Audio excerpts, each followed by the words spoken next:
மதுரை மாவட்ட ஆட்சியர் வளாகத்தில் தமிழ்நாடு நில அளவை அலுவலர்கள் ஒன்றிப்பின் சார்பாக ஆர்ப்பாட்டம் நடைபெற்றது. தங்களின் 14 அம்ச கோரிக்கைகளை வலியுறுத்தி நவம்பர் 18 முதல் காலவரையற்ற வேலை நிறுத்தத்தை அறிவித்தது தமிழ்நாடு நில அளவை அலுவலர்கள் ஒன்றிப்பு.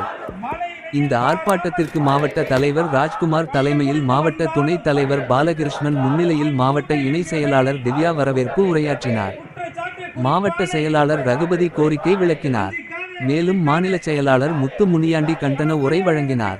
தமிழ்நாடு வருவாய்த்துறை சங்கத்தின் மாவட்ட செயலாளர் முகைதீன் அப்துல் காதர், தமிழ்நாடு அரசு ஊழியர் சங்கத்தின் மாநில செயலாளர் நீதி ராஜா, அரசு ஊழியர் சங்கத்தின் மாவட்ட நிர்வாகிகள் தமிழ், சந்திரபோஸ், பரமசிவம், சிவகுரும்பன் ஆகியோர் வாழ்த்துரை வழங்கினார். மாவட்ட பொருளாளர் மணிகண்டன் நன்றி உரை வழங்கினார். தமிழக அரசு அழைத்து பேசு மாநில நிர்வாகிகளை அழைத்து பேசு நியாயமான கோரிக்கைகளை நிறைவேற்று ஆக்காதே தனியார் மயம் ஆக்காதே.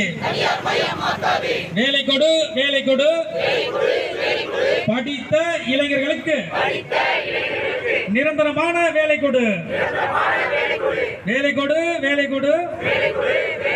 படித்து முடித்த இளைஞர்களுக்கு நிரந்தரமான வேலை கொடு.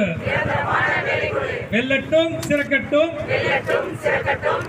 தமிழ்நாடு நில அளவை அலுவலர்கள் ஒன்றிப்பின் காலவரையற்ற வேலை நிறுத்தம்.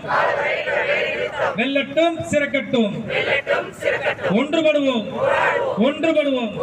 போராடுவோம், வெற்றி பெறுவோம். இறுதி வெற்றி